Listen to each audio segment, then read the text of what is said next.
Alhamdulillah. Wassalatu wassalamu rasulillah. وعلى آله وأصحابه ومن سار سبيله إلى يوم الدين أما بعد. So tonight inshallah ta'ala we'll be continuing discussing the book Al-Fiqh by Shaykh Salih Al-Fawzan Hafidullah Tabaraka Ta'ala, and we're still discussing concerning those ahkam that relates to as-siyam. So Shaykh Hafidullah that he has started concerning matters pertaining to we started discussion regarding of those ahkam that relates to siyam, where we have reached up to the point where he's covering concerning, or should be covering concerning mufsidat as-sawm. So those things that are said to be those acts that invalidate a person's siyam, we'll be discussing some of those things that are mentioned. So inshallah ta'ala we'll start regarding that discussion. Tafaddal. Bismillah wa salatu wa salam ala rasulillah. Qala ma'allif hafidahullah. Chapter 3, Things Nullifying the Fast, page number 387. There are things which nullify fasting that a Muslim should know as to avoid and be aware of, for they invalidate fasting and make it void. Amongst these things are, number 1, having sexual intercourse. If a fasting person has sexual intercourse with his wife, his fasting will be nullified, and he will be obliged to make up for that day on which he had such a sexual intercourse. Moreover, one is not only obliged to make up for such a day, but also to expiate for it. The expiation for such an act is emancipating a slave, and if one does not find a slave to emancipate, one is to fast for 2 months consecutively, and the one unable to fast them due to a legal excuse should feed 60 poor persons with half a sa' of the country's staple food for each. If Hafidullah, I've discussed concerning mufsidat al-siyam or sawm, those things that cause the person's sawm to be invalid, where meaning concerned a person was to fall into certain action, then this will negate its siyam. Then he started with al-jima', that being, and also jima' being one of those acts that are said to be of those things that breaks the person's siyam. Concerning jima' regarding concerning sexual intercourse, and this means concern the person that penetration by way of either by the front or the back. So any penetration by way of the front or the back, then that's considered to be a form of jima', of sexual relation. Then I mentioned that, and also this is the more of the severe act regarding those things that are said to be of those acts that nullify the person's siyam. So you start concerning al-jima', when I mentioned al-jima', and regarding the ulama, and that's concern that is agreed upon regarding that particular matter. Then he mentioned that of the point that he mentioned, so the person who fall into al-jima', then he mentioned that batala siyamu, 1, that the person's sawm is considered to be invalid. Second, that he discussed لزمه القضاء ذلك اليوم الذي جامع فيه. Then he mentioned 13, ويجب عليه ما القضاء كفارة. So he mentioned 3 things regarding 1, the person's sawm is considered to be invalid. The second that he mentioned that is لزمه, meaning concerned is compulsory, that the person who falls in, the person who did that act of intercourse while fasting in the daylight hours of Ramadan, that he has to make up that day that he had the intercourse in. So the day that whatever that day, he has to add that day is to be made up regarding the day that he fell into intercourse. With that matter though, there's a khilaf between the ulama regarding concern, is the person to make up that particular day or not. There's a khilaf between ulama, there's 3 aqwal. So of those views, the Shaykh is of the view concerning that the author mentioned of the rule, the person is to make up in additional to the kafarat that are to be mentioned. So additional to the kafarat that are to be mentioned, then he has to also add this additional day. Now, as for the ulama, that's one view that another person must make it up. And they use the hadith that is mentioned regarding that particular matter of the hadith that is mentioned regarding the person who had relation with his wife, and he came to the Prophet ﷺ and mentioned his case, then he was told regarding these kafarat. But of the additional hadith mentioned that he mentioned about fasting an extra day. That's an additional wording in the hadith. But that wording regarding fasting an additional day, the ulama found it only to be daif. So that extra wording about fasting an additional day that is mentioned in the hadith regarding concerning this person who had this relation, that particular portion of that particular sentence in hadith, it is considered to be da'if. But of the ulama who hold to it, of the ulama who hold to this, so that all the person is to make up, in addition to the kafara, an extra day. A second view, the person does not make up, based upon there is no dalil, that there is no hadith is authentic regarding the person making up an additional day for on the additional kafara that is mentioned. Then those who make a tafsil, that they mention that if the person, by way of the kafara, mentioned consider the kafaras of three types: expiating, freeing a slave. If not, then the person go to the second, which is he fasts 2 consecutive months, and if he's not, then he feed 60 poor people. If they said the third view, oh, that if the person was to fast, then there's no additional day to be added to that 2 months. But if the person go by feeding a poor, feeding 60 people, or he take the option, or he take the choice of freeing a slave, then there's no additional. Then additional day is added to it. So if he was to take choice 1, freeing a slave plus fasting, additional day. If he fasts 2 consecutive months, there's no additional day added to the 2 months. If he go to the option, if he takes feeding 60 people, also he has to add an additional day of fasting. Clear? So that's concerning how the ulama have taken the position. Was that the An-Nisa'i al-Arba, they have the view that the person is to add an additional day, even though there is no clear hadith. Also the hadith is there, but it's not authentic. So that's concerning that particular matter. Then he mentioned, then after those matters, they discussed concerning that after those kafarat he mentioned, that is of 3 types, or 3 that are mentioned based upon the text, that a person either frees a slave. If he's able, then he should do so. Meaning that if he can afford it to free a slave, and the free slave is available, then he should free that slave. If that is not able, or is not able, then the person go to the next, which is fasting for 2 consecutive months. That 2 consecutive months, when the person start, he cannot end, he cannot break. That will be 2 consecutive months. So for example, he cannot stop and say, I'm going to take a break. I've done 1 month, I'm going to take a 2-day break, a 3-day break, then I'm going to continue again. Then that option is not there. So from the time that you start, you're only allowed to break it, or to break that sequence, unless for a valid reason. The person became ill. But for the person that says, I want to relax, I'm tired, it's too, then it is not given that concession. So that's concerning of fasting 2 months. So from the time that you start, it's expected you should run that course until you finish, complete your full period of cycle of 2 consecutive months. So Umar, in this case here, if he's going to feed 60 people, is this 60 people at once, or 60 people within a certain time frame? I'm saying, yeah, there's nothing fixed, but he has to cover 60 people. Okay. You have to cover the amount of 60 people. Then you can feed, for example, one person 60 different times. Okay. Or you can find 60 different people, but it has to be 60 meals that are offered. 60 meals that are offered. So that's concerning those matters. And thereby way off, so I said in that order. So that person has to take whichever one he thinks is easier. Right? So it's by way of the order, which is the first that he looks at freeing the slave. If he's unable, then he goes to fasting. If he's not able to fast, then he goes to feeding of the poor people. Then I mentioned the hadith.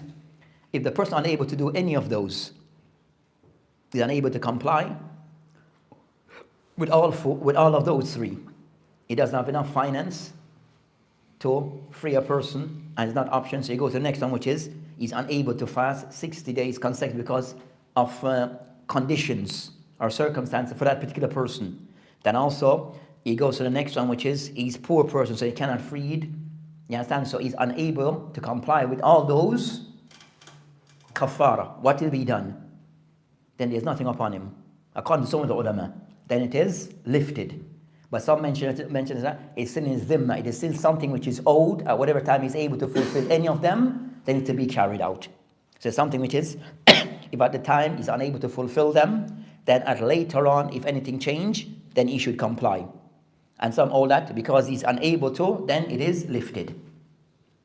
So that's concerning those ahkam that relates to those things. Number 2, ejaculation. Ejaculation nullifies fasting when it results from So that's what I mentioned in my book. So after the narration that mentioned items in the Abu Dawood, there's a ziyada concerning faqdi yawman makano, that after some of the additional wording or sentence in the hadith, that the person with Abu Dawood, that the person is told faqdi, you should make up yawman makana, make up an additional day. But we said that narration is something which is da'if. It is da'if, which concerning that you find a narrator who's concerning fi tariq, you have Hisham ibn Sa'd, who's considered to be with the narrator who came with, with that narration, and the ulama generally, they hold them to be da'if. So the majority of the ulama of hadith, that they da'fa, hold this hadith to be da'if. Even though you find that others hold the hadith to be hasan. You have some hold the hadith to be hasan, so you have that discussion between the ulama. Ejaculation nullifies fasting when it results from kissing, touching, masturbating, or lustful gazing. If any of such cases occurs, fasting is nullified, yet one is just obliged to make up for it without expiation. For expiation of nullified fasting is restricted to having sexual intercourse. However, if a sleeping person has a wet dream, there will be no blame on him and his fasting remains valid. For a wet dream happens involuntarily. Still, one in this case is to perform ritual bathing to purify oneself from the state of janaba. So next that he mentioned, the second of those things that are considered mufsidat al-siyam, he mentioned inzal al-mani, which is concerning the person of a discharge of semen. So what is concerning that, so the one before the person actually have sexual relation, whether in the first case, whether the person whether there's a discharge or not, is considered to be jima. In the sense that with jima, the rule of jima concerning that, it applies from a time that the person said that for the male organ, or what is referred to as the circumcised area, if it penetrates, then jima is been carried out, whether he ejaculated or not. So you understand what I meant? So the person that has the male organ, with demonstrations, but from a point that the man, up to the point that is circumcised, it enters. Whether the full length, that's not the issue. It's from the point where up to the point of circumcision for the man enters, it disappears, then khalas. Then that's considered to be jima. So for example, in the same thing, for example, like in case concerning that, like zina, you understand, whether he ejaculated or not, the fact that that part of the organ of the man enters her, that's considered to be intercourse. And the rules applies. So that's concerning that matter. So with this concerning, so if the man was to, for example, as an example, that, just an example, because with this concerning ahkam shar'iyya, a man like fasting, but he is taking a bath with his wife, which is allowed. With me? It's allowed, could be done, but you have to take precautions. So by chance, his thing touched her. The two of them rubbed. Yes, and then that's not intercourse, because it didn't enter and disappeared. Clear? That's concerning a matter regarding al-jima. The other one concerning inzal al-mani, meaning concerning that the person have a form of ejaculation. What is by the person? So is it ejaculating for the person could be either is mustayqud, is alert, awake, and have done something to cause himself to have this discharge. So whatever he may have done, maybe thoughts or different, whatever the person have done to cause himself to ejaculate, then this nullify the person. According to this method, it nullify the person siyam. This is all physical. What happens if you have like intentions? Would that also intentions to like carry out the act? But he didn't do it. But you don't go ahead. Would that still? No, sir, no. These are all based upon act, the action, not per se the intention. You understand? So this concern that inside the person actually had a physical discharge, ejaculation. Now, so if he had the thought and it was so strong that caused him to ejaculate, then what counts is that he ejaculates. The rule applied to that. So they mentioned concerning the istimna, which is a form of ejaculation. You understand? The person can somewhat cause himself to ejaculate, stimulate himself. A discussion between ulama concerning, does that nullify the person wudu or not? So you have this area concerning, where you find that A'immat al-Arba hold yes, but you find some of the ulama who have said no. Now, you have contemporary of the ulama who have taken this view that it doesn't. So you find, for example, Ibn Hazm rahimahullah, who holds concerning that ejaculating does not nullify the person wudu. Not that the person siyam. It doesn't nullify the person siyam. That's the view of Ibn Hazm. Now, where I mentioned that no, there's no clear dalil regarding this. There's no specific clear dalil regarding that. This thing, this act, nullify your wudu. Of those who somewhat have taken that view of Ibn Hazm regarding that ejaculation does not nullify one's siyam. You find of concern, you find that As-San'ani, Al-Yemeni, one of the ulama of Yemen, in the 12th century, who, well known and famous, who have aligned to that view. Then also you find of contemporary Shaykh Albani and Shaykh Albani, and I think also Shaykh Muqbil also of that view. So you find a contemporary who can somewhat align with that view. They said, as there is no clear dalil according to them from the Quran and the Sunnah on this matter. So that's the matter. So you find that a jumhur of the ulama can somewhat though take the view of some that the narration mentioned, as concerning that yada shahwatuhu wa ta'amuhu min ajri.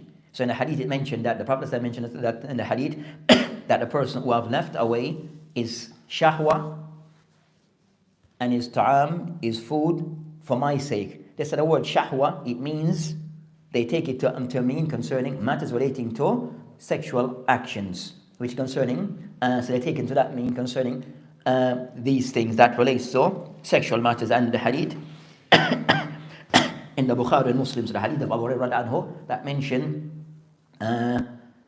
yutrak ta'amuhu wa sharabuhu wa shahwatuhu min ajli.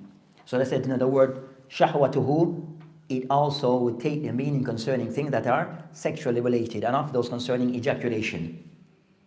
So that's concerning, but that's the matter regarding that discussion. So at times you might hear concerning. So you find that majority of the ulama is of the view that it nullifies one wudu, one siyam.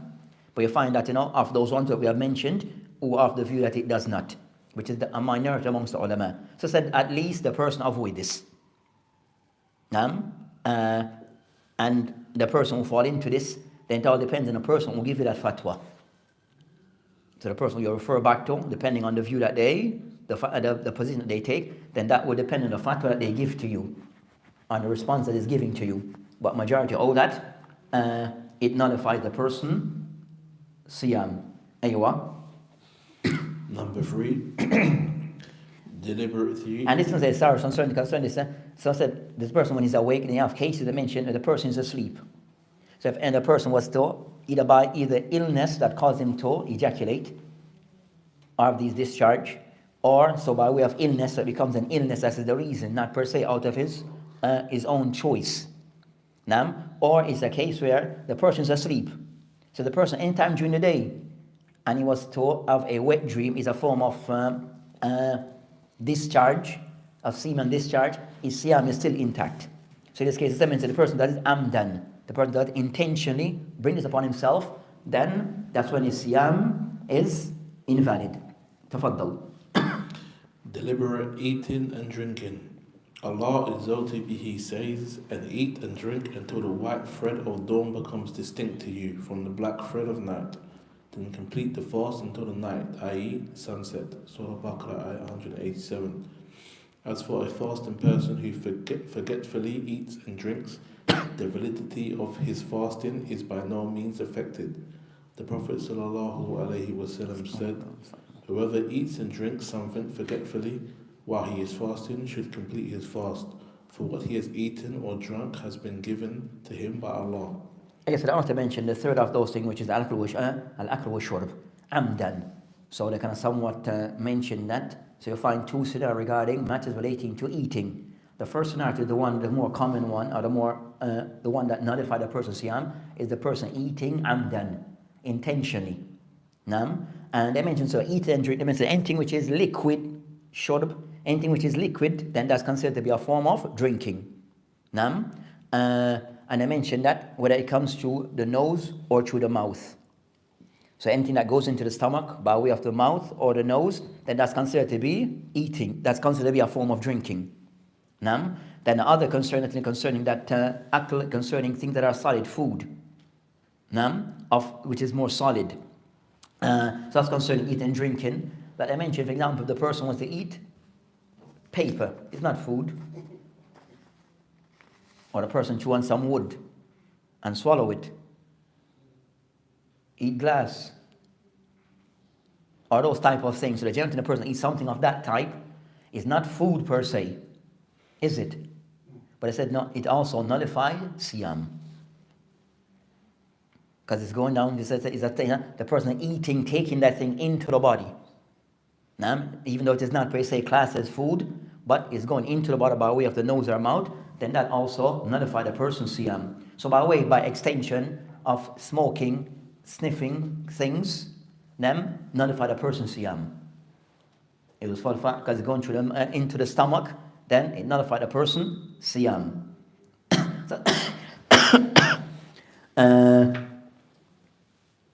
So they said amdan is a person do it and is aware of what he's doing. So amdan meaning the person is aware of what he's doing, he's conscious and know that he's not supposed to, and then he does it. So the person that zakir is mindful of what he's doing, and then that person, then I mentioned a second scenario regarding the second matter regarding concerning eating and drinking, akl wa shurb, nasiyan. The person may fall into this by way of forgetfulness. But I mean the person at that time was not like the zakir. He wasn't thinking. So he forgot, right? And start eating and drinking. Then that doesn't nullify siyam because it was done out of forgetfulness. So based upon this, they mentioned, so based upon the hadith, that the person's siyam is still intact, even though there's a khilaf between the ulama.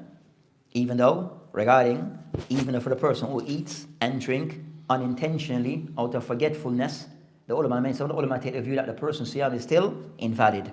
Because they see it as eating and drinking is of the arkan concerning siyam that you're supposed to avoid, of the thing that is of the main thing that you're supposed to avoid. And it mentions, okay, and they make qiyas. They said, okay, with qiyas, if the person was to, while praying, understand, pass wind, intentionally or not, your wudu is invalid. So if you said, so whether you pass wind, intentionally or unintentionally, your wudu is invalid. So I said the same thing with siyam. Because one of the main components of fasting to observe is not eating. So you do it intention or not, you are falling into one of the mahdurat, one of the things which is haram, thing that you're not supposed to do while fasting. So they mention your siyam is invalid, intentionally or not. But that's a qiyas, that's based upon qiyas. But why would they have that opinion if the hadith clearly states that the Prophet ﷺ said it's a gift from Allah? Sometimes the ulama might say they might come to that conclusion based upon that either at time the hadith may not have reached them, or they see that hadith so they might see the hadith as one that the hadith is in the Bukhari and Muslim, but they might see that hadith is not intending that it didn't reach them, so they made a qiyas based upon this text didn't reach them. Okay. They weren't during their time, they weren't mindful of it or aware of it. You understand? And also for them, sometimes maybe they have a ta'wilat, even though they have the text, but they see it as this text is we're still going to make it's still to ta'wilat come out as they still somewhat have used al-qiyas, giving precedence to qiyas in a particular situation. Where you see it's somewhat difficult. If you're saying that fasting is of the arkan, or not eating and drinking of the arkan, how can a person be forgetful? Yeah. You understand? So sometimes they have these ta'wilat, sometimes just the mind sometimes just go beyond the text. You understand? Sometimes the mind just go beyond the text. Now, but we said the text here is somewhat clear, so we have to abide by the text. We have to still abide by the text, and that was their ijtihad based upon how things reach them. So that's concerning those matters. We just mention certain things because of also for us because it's a lesson. You know, to make the way of certain of the aqwal that sometimes are out there. It may not be as valid, but it's out there. You with me? So some views are out there, what they have, even though it is mentioned by the ulama, that it has no basis. It cannot be acted upon because the evidence for it is very weak, especially when you have clear texts. But even the alim of great stature might even take that view. Doesn't necessarily mean that because the alim of great stature take that view, then it means that we have to accept that view. It might mean that he was completely wrong. He's clearly wrong. And that's those cases does occur. Aywa. Is that a minority? It's a minority view. It's a minority view. You know the issue of Miswak. Aywa. Miswak, you know, like when you chew and you brush with Miswak. Aywa. At times some of the... Hey, the person should avoid it even with the miswak. Huh? The person using the miswak, of those things it is mentioned that the person should avoid swallowing it. Of the bristle that might, you understand? If it goes accidentally or something with a person that unintentionally swallow it, then that becomes of the thing the person have to be mindful of. I will discuss some of those things of the, but that's of the thing to be mindful of. What تفضل. No, like tasting, we don't tasting in cooking, but like when you use Miswak at times, some of them have mint taste, toothpaste taste and all that, yeah?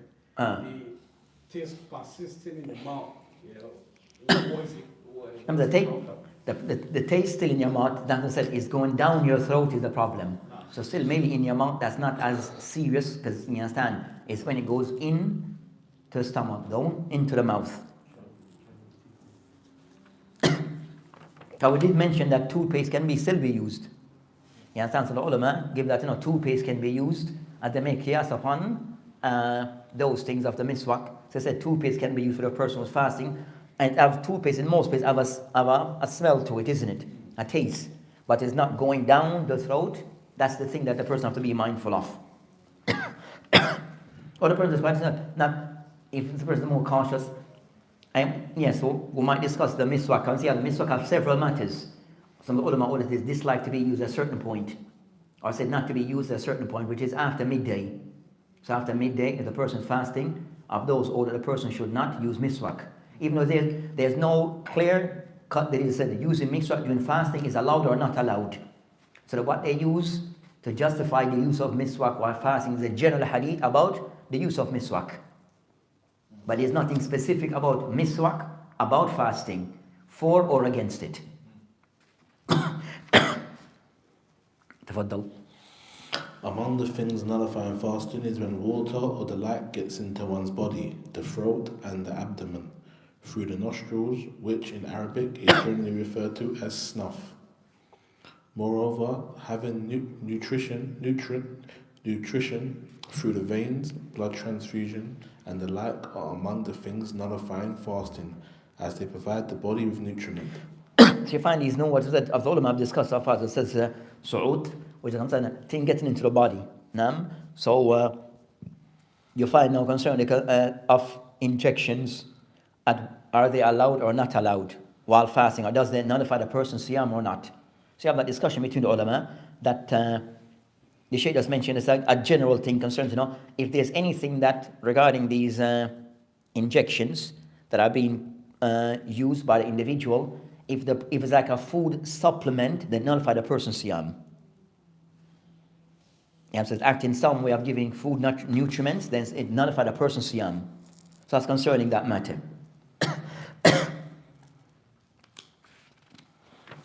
In addition, nutriment injection of a fasting person nullifies his fasting, as it is considered a substitute for food.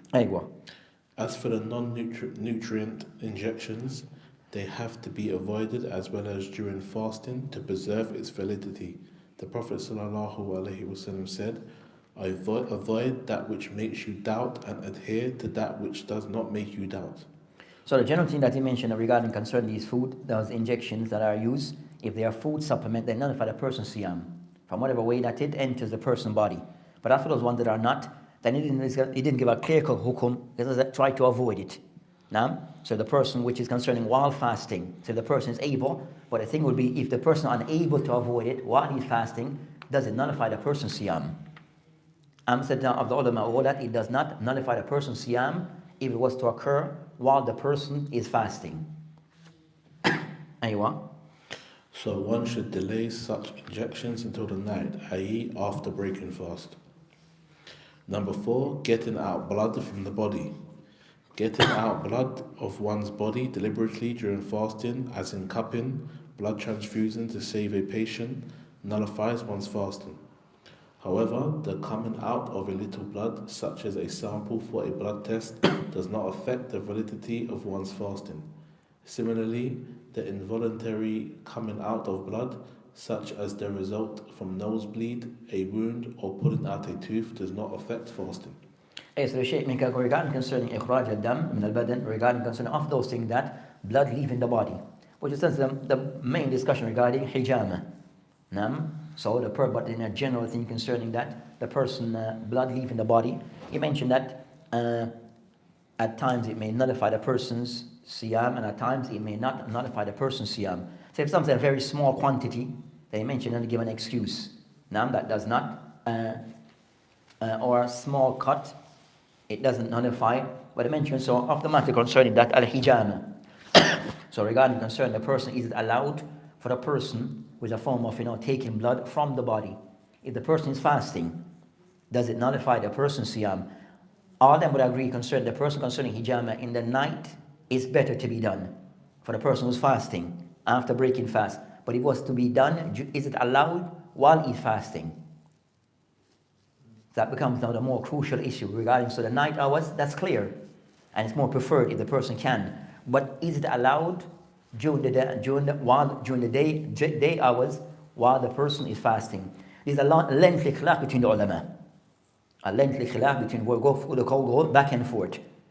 Now, this is a lengthy one where you find that it goes into 2 aqwal of the ulama who all concerned that one that hijama, performing of hijama, that it does not nullify the person's siyam, and that's the call of jumhur of the ulama, from the Ahnaf, the Maliki, and many of the ulama who are of the view concerning that hijama does not nullify the person's wudu. And that's the call who said it now of the Zahiriyah, is the call of the Ahnaf, the Maliki and the Shafi'iyah, that it doesn't. Even though some of those who say it doesn't, they say it is preferred to do it in the evening or in the night hours. But they all somewhat are on the view that it does not nullify the person's siyam. And that based upon that is based upon a hadith of the Prophet ﷺ. They go back to Ibn Abbas anhuma, where he mentioned the hadith in the Bukhari. The hadith in the Bukhari, ihtajam wa huwa sa'im. That the Prophet ﷺ ihtajama wa huwa sa'im. That he alayhi salam, that he performed hijama while he was sa'im. And the hadith in the Bukhari. So with that hadith, there's a lengthy discussion. So of those hadiths that are on the discussion in Sahih Bukhari regarding a particular word in the hadith, وَهُوَ صَائِمٌ, the word of that sentence of the hadith, because I mentioned ihtajama وَهُوَ muhrim, that he performed, the hadith of the word that he performed hijama while he was in ihram.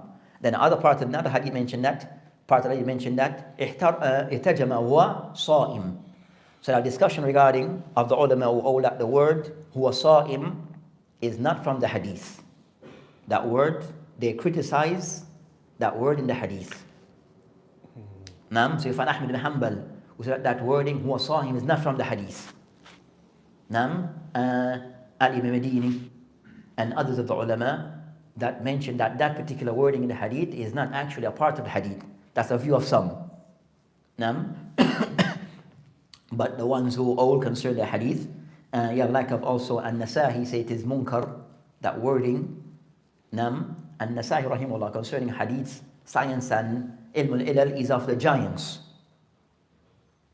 He's of the giants on that particular part. But you find that of the ulama of hadith who kind of somewhat they criticize the wording وَهُوَ صَائِم. Then others hold the hadith to be, you understand, the others hold the hadith to be authentic. So they mention who will criticize that wording, that so that's concerning that of those who say it is allowed. Then you have the other view that said it is not allowed, and that's the view of the method of the Hanabila. That's the view of the Hanabila. And they mentioned concerning the hadith in Abu Dawood, that the hadith is somewhat mentioned concerning that He alayhi salam have said to some individual concerning after al-hajim wal-mahjum, that the person was doing cupping after the person who is carrying out the act, and the person who's being carried out upon, the one who is doing it and the one who's having it done. Both of them nullify their siyam. So you can somewhat use it as their dalil, and that hadith have many narrations that are, but it mentioned that hadith is authentic. Ahmad bin Hanbal or hadith to be authentic. Ali ibn Madini, Uthman al-Darimi, Bukhari, as mentioned by At-Timithi. But those hadith, so you have those two hadith, are hadith of those nature that it says no and that says yes. So you have the difference between the ulama. So you find, for example, and said, with that matter, it says that matters that lengthy discussion just in the science of hadith. So you find Shaykhuna, Shaykh Khalid Mashayikhi, which I've been to England several times and been to the Masjid. He has a book in 4 volumes on Ahkam al-Siyam only. He maybe have one of the lengthiest book on Ahkam Siyam only. One possibly. So he discussed this matter and went into pages just discussing this masala. But his final outcome was that he all concerning that hijama, according to Shaykh Khalid, that it nullifies one wudu. That was his final outcome. His final outcome that it nullifies wudu. So he said Jumhur says no, but you find the Hanabila says yes. So you find that the Mashaykh from Al-Hijaz, that would be their general fatwa and view that it nullifies one's wudu. But it's a lengthy discussion based upon verifying those particular hadiths. Aywa. Number 5, vomiting. Intentional disgorging of what is in one's stomach, such as vomited foods and drinks through the mouth, nullifies one's fasting. Yet, if one vomits unintentionally, this does not affect one's fasting. For the Prophet ﷺ said, if anyone cannot help vomiting, he does not have to make up for that day of fasting. And whoever intentionally vomits should make up for it. A fasting person should avoid using eyeliners, eye drops, or the like, to preserve the validity of his or her fasting. Aywa. So he mentioned concerning the next matter which he discussed concerning of those things that are commonly discussed concerning of those things that nullify the person's siyam, which he mentioned here concerning that al-qay, with a form of the person vomiting. So the person vomiting does vomit, nullify one siyam. Then he mentioned that vomiting could fall into 2 categories or 2 situations. One where it comes up on its own, where a person it comes out. It could be and the second concern, the person caused himself to vomit. So he has made himself to vomit, bring it upon himself. So I said that as for the hadith is mentioned, that he mentioned man dharahu al-qay, that a person who the vomit comes out on his own, then فَلَيْسَ عَلَيْهِ قَضَى, there is nothing upon him. He doesn't have to make it up. Then I mentioned وَمَنِ اسْتَسْقَى, and a person who caused himself to vomit amdan, intentionally, فَلْيَقْضِي, then he should make up that day, indicating that the person's siyam is invalid. This hadith that he mentions, that the hadith in the hadith is in the Abu Dawood, At-Timithi, An-Nisa'i, and Ibn Majah. So from what is mentioned here, the hadith in the Ashab, or Ba'd Ashab Kutub al-Sunan. This hadith, there's a discussion between the ulama. So what this hadith is generally, so you find that of the ulama or that as for this particular hadith, there's some discussion regarding the hadith. Is the statement of the Prophet ﷺ or it's actually a statement of Abu Hurairah, the narrator. Clear? Did that discussion regarding this hadith, regarding is it authentic, going back to the Prophet ﷺ, that he actually said this statement, or actually a statement of one of the Sahabi, who's Abu Hurairah, who's the narrator. So you have a discussion between the ulama of hadith. This statement or this wording, this hadith, is actually something you can attribute back to the Prophet ﷺ, because he said this word, or did he not? It was a statement of someone else. Clear?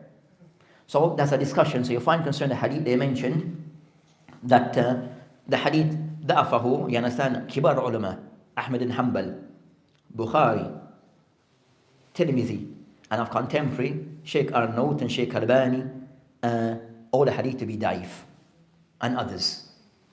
Has been a statement going back to the Prophet ﷺ, that this hadith, they owed it not to be the statement of the Prophet ﷺ, but rather, as the Imam Bukhari mentioned, it's more correct. Let's go back to the statement of Sahabi, who's Abu Hurairah. Is a statement, the narrator, not per se that of the Prophet ﷺ. So that seems to be more, what ulama mentioned, that seemed to be more correct regarding that particular hadith. That part is clear. The next matter that they mentioned regarding concern is said that Ibn Hajar rahimullah, when he mentioned the hadith in the Bulugh al-Maram, when Ibn Hajar mentioned the hadith in Bulugh al-Maram, he says Qawwahu Darakutni, indicating that Darakutni of those ones who strengthen the hadith. Nam, and it says also of called Rawatuhu Thiqat. Nam. So when he mentioned that Darakutni, when he actually says Qawwahu, he says Rawatuhu Thiqat. Darakutni's statement is Rawatuhu Thiqat, that its narrators, they are credible, reliable. Or Rawatuhu Thiqat. So in the books of hadith, they mention that with this hadith thing, that it says Rawatuhu Thiqat, it doesn't mean the hadith is authentic. Clear? Riwatuhu thiqat does not mean the hadith is authentic. It does mean the narrators are reliable.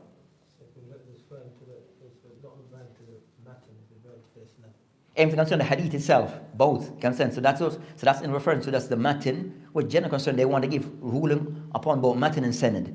But sometimes they said riwatuhu thiqat. The thing is that for us to understand, it doesn't mean the hadith is authentic. It only means, because the hadith to be authentic, it needs 5 conditions to be fulfilled. Rawatuhu thiqat, it only complies with adala wa dabt. It doesn't mean the hadith that each of them heard from each other. It doesn't mean that adam al-shudud wal illa is not being removed. So there's other things of the conditions that hadith needs to comply with. You understand? So certain words that ulama might use, rawatuhu thiqat, it doesn't mean that the hadith is authentic. It doesn't mean that the hadith is thiqat.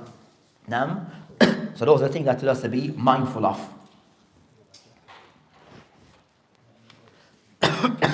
So this is a general thing concerning the hadith is daif. But you find some of the ulama have mentioned that Ibn Munzir mentioned that there's an ijma that qayd nullifies siyam. So the hadith is daif. So this is the hadith is daif. The proof that is now used to say that vomiting nullified a person's siyam is that they say that there's an ijma. So we're not going to another of the proof of Islam. They're going to another of those proofs of Islam, which is al-ijma.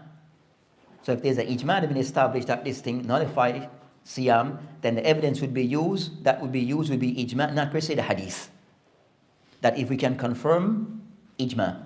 But I mentioned that also this ijma, they find that of the Sahaba, or that the person who vomits, whether intentionally or unintentionally, it doesn't nullify your siyam.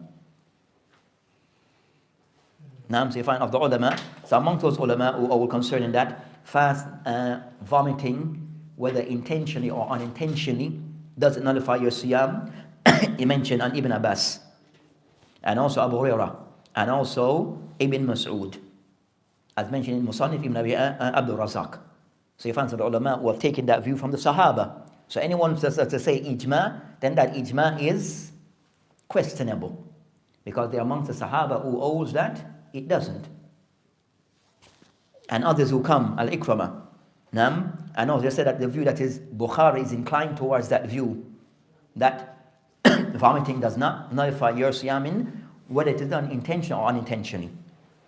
So it's still a matter that is to be reviewed. Still to be reviewed. So a person cannot say for certain that's the case. Majority of the ulama is of that view, but is not. The evidence is support their view. How long has it been reviewed? How long has it been in reviewed? I'm saying a review in the sense is not go for every talib al-ilm to review the matter. You understand? But is that it shows that if a person comes to a concept, if you look at the evidence based, then said there's no clear evidence that makes it binding for you to say it does, because this matter is to say something nullifies one siyam, then you have to bring evidence. You have to have an evidence in place, because the matter is tawqifiyya. So I can't just be taking things. I only can rely upon cases where we have been informed that the Prophet of Islam that this thing nullify wudu. That's the only thing we can take. So if there's nothing going back to him to say this nullify wudu, or by way of ijma, we have not, then the matter who comes, it can be done. You understand? So the asl of it concerning, you need a dalil before you can act upon it, in this case as an act of ibadah. You cannot do anything until you have a proof to say that this thing nullifies siyam. Because we can use anything. So it is based upon dalil based. And based upon the dalil, there's no, the main proofs. If I said it's called of Sahaba, then that's the next matter. But there's a khilaf between the Sahaba. Now, so the matter it's still under discussion. In the sense of trying to be said, no one can force. Yes, so it's still under discussion. It's open. Aywa. Furthermore, a fasting person should not exceedingly rinse out one's mouth and nose with water. Hey, sorry, before they meant concerned that qatr al-ain and the likes, I also concerned that eye drops, the ulama mentioned concerned eye drops, ear drops does not, the more correct view that it does not nullify your siyam. Eye drops, ear drops does not nullify the person's siyam. That's the kind of stuff he made it yatajannab. That he mentioned, yatajannab, the person tried to avoid. So yes, it's best to avoid it, and the use of it's an eyeliner that a woman might use. We just said use of what those things doesn't. We just didn't get into our eye. We could get into the eye. It doesn't nullify. It's not things that are clear nullifies of siyam. Even though some of the ulama might align to that view, but there's no clear dalil. There's no clear dalil on those things to say it nullifies one siyam. So al-aslat, bara al-asliya, you need to bring an evidence to say that these things nullifies the person's siyam. Tafaddal. Furthermore, a fasting person should not exceedingly rinse out one's mouth and nose with water during ablution, for example, as water may enter one's throat. The Prophet ﷺ said, "Take water into your nostrils well during ablution, except when you are fasting." As for using the Miswak toothstick, it does not affect the validity of one's fasting. Rather, using the Miswak is desirable and advisable, whether one is fasting or not, at the beginning and end of the day, according to the soundest opinion in this regard. So that's concerning Miswak. That was the hadith are general, and those hadith that are general regarding the means of the Miswak, then it is applied whether the person is fasting or not. Of the ulama, all that is preferred to do it after midday. But that is considered more correct that it can be used at any time while the person is fasting. Any time while the person is fasting. Aywa. In addition, if dust or a fly enters the mouth of a fasting person, it does not affect the validity of his fasting. Aywa.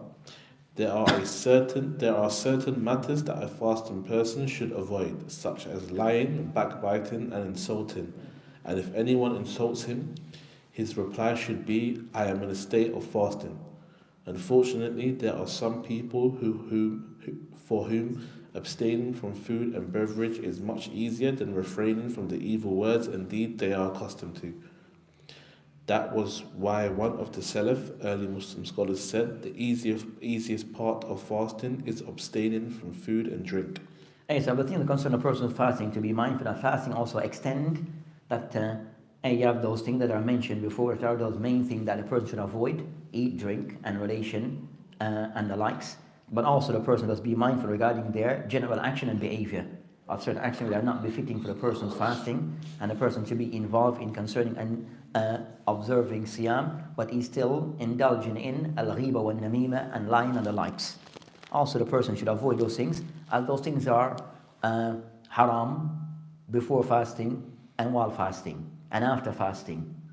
Now, so fasting doesn't change, the ruling on those things is haram, but the person must be mindful that he should just be more cautious regarding what he says. Aywa. So, a fasting person should fear Allah and realize His might and magnificence at all times and in all circumstances, preserving his fasting and avoiding the things that nullify it, so as to ensure its validity and acceptability. Furthermore, a fasting person should keep on remembering Allah, reciting the Quran, and performing as many supererogatory acts of worship as possible.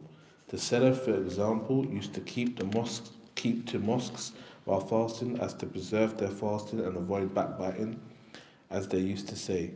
In addition, the Prophet ﷺ said, "Whoever does not give up evil speech and related deeds, Allah is in no need of his leaving his food and drink, i.e., Allah will not accept his fasting.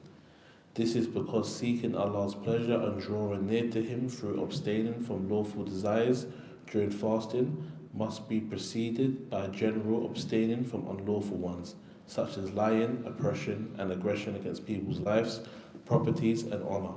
It was narrated on the authority of Abu Hurairah as a marfu' traceable hadith that the Prophet ﷺ said, "The fasting person is in a state of worship as long as he does not backbite or hurt a Muslim."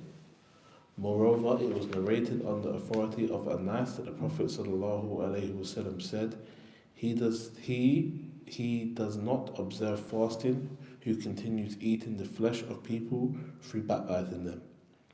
In a word, since a fasting person abstains from things unlawful only during fasting, he should, with greater reason, abstain from the things which are lawful at all times, so as to be amongst the true observers of fasting.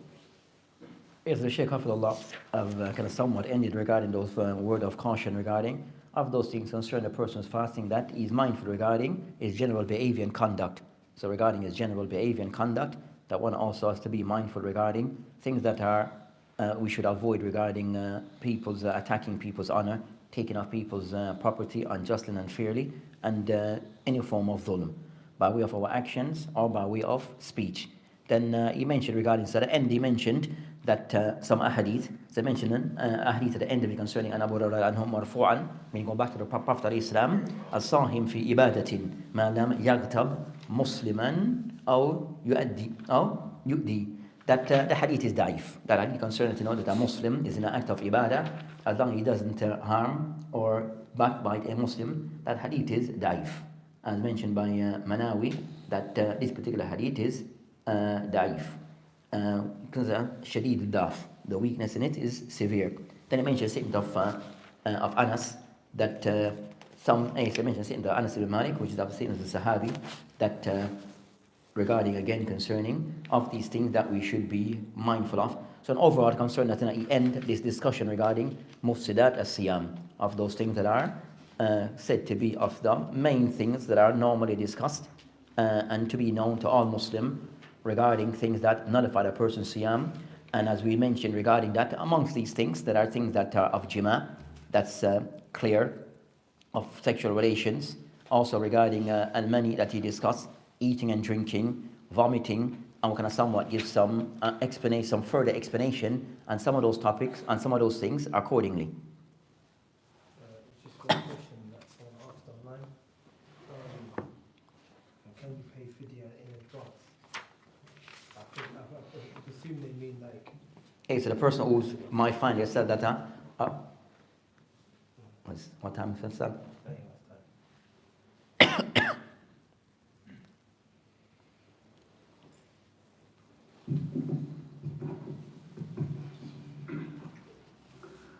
الله أكبر الله أكبر الله أكبر الله أكبر أشهد أن لا إله إلا الله أشهد أن لا إله إلا الله أشهد أن محمدا رسول الله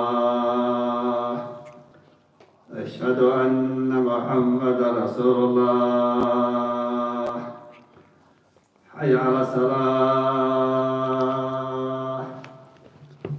حي على الصلاة حي على الفلاح حي على الفلاح الله أكبر الله أكبر لا إله إلا الله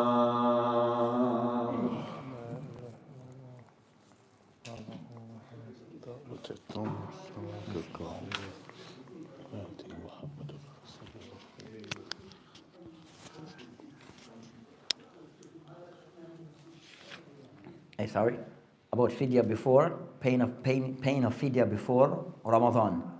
That's the question. Hey, so that okay, this concern he discussed concerning ahkam al-qada lis-sa'im, that maybe some of those we may discuss in the next lesson, but overall concerning that question that the ulama have mentioned that it is not to be done. That as for concerning pain of these kafarat or fidya before siyam, then it is not to be done.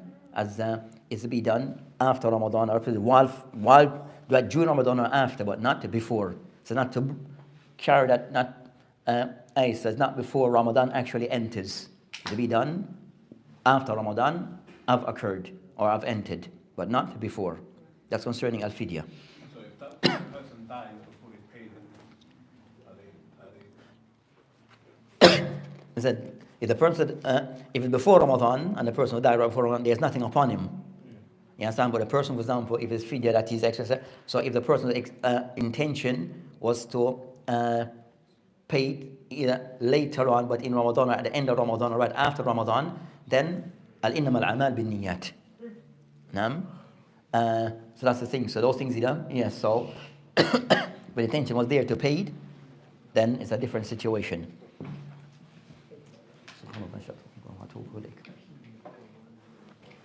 So next week, inshallah ta'ala, we'll continue.